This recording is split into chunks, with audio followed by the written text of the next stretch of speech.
Okay, here's the original steering column. Our steering linkage, whatever you call this piece, it attaches up near the firewall. The way GM designed these, if you see that little hole there, and there's another one right there. Those are little nylon rods that go through here.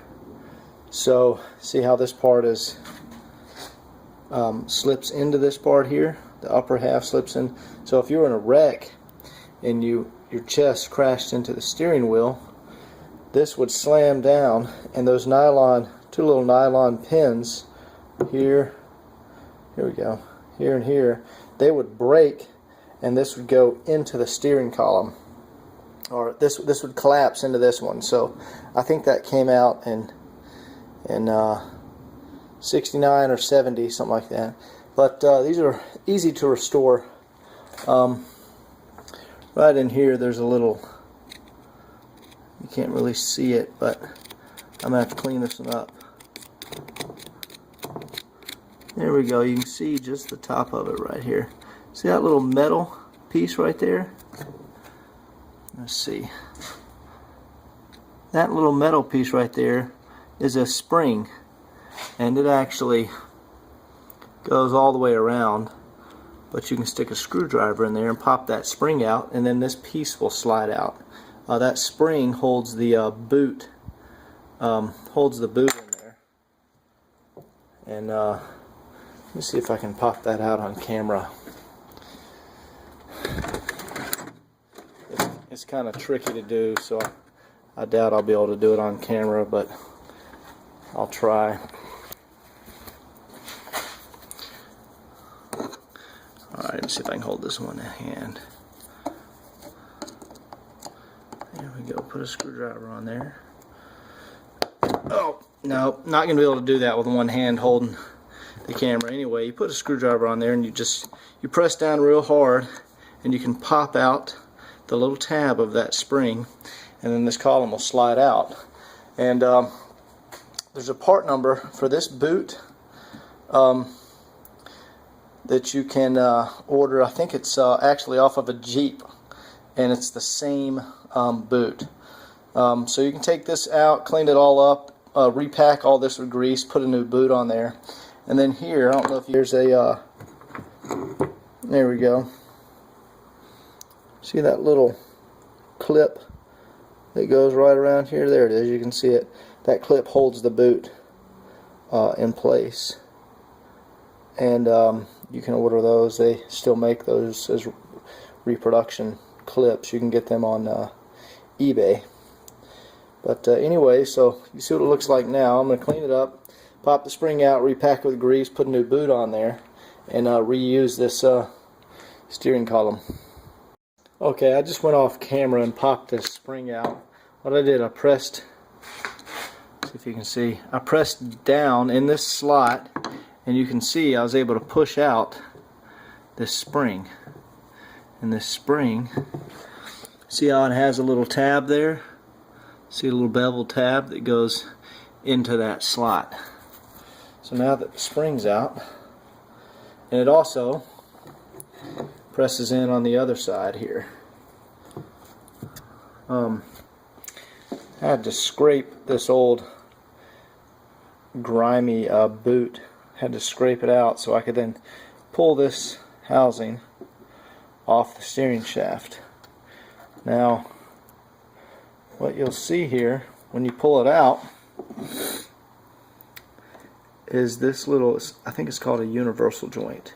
So you can see that side fell off there, and this piece comes out there, and then you have this retainer pin here. So that retainer pin slides over like that, and what that does, if you see the retainer pin has little beveled edges like that, it holds this little guy in place, the beveled edges.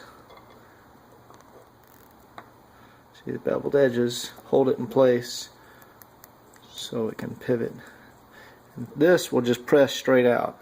You know, use a press like this and get it centered there and just press it out. And once you press it out, you can then put on a new grease boot and of course clean this up really well and repack it with grease. I like to use the Lucas red and tacky stuff. That's what it's called, red and tacky. But you just pack it all up and assemble these pieces back together, and it just slides back in there. Now be careful when you're pulling this out and using the press. Remember, there's those two nylon pins in here, so you don't want to be, you know, pulling really hard or pushing really hard on these two pieces, because you don't want to break those pins. So it's best, if you're going to hold anything, hold it up here by the end that you're working with. Don't hold it back here, because going back and forth you could bust those pins. Okay, this is how I press out the pin. Basically, I go ahead and just press the pin out until it's flush with the steering shaft. I guess that's what you call it. But once it's flush and I can't press it anymore, I just get a bolt that's a little smaller than the hole. And see if I can record this. By the way, I wear eye protection. I just wear a little face mask while I'm doing this in case it's not perfectly straight, and when I start pressing, that bolt flies out. It's never happened to me, but just in case, that's what I do. So you can see that just presses the pin right out.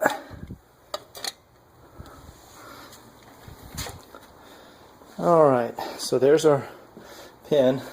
I cleaned up the spring and the two other pieces. I'll just put that in there. There's the parts to the steering. Okay, here's after everything is been cleaned up. See, there's the original steering shaft, steering column, whatever you call it. Then there's the pin we pressed out.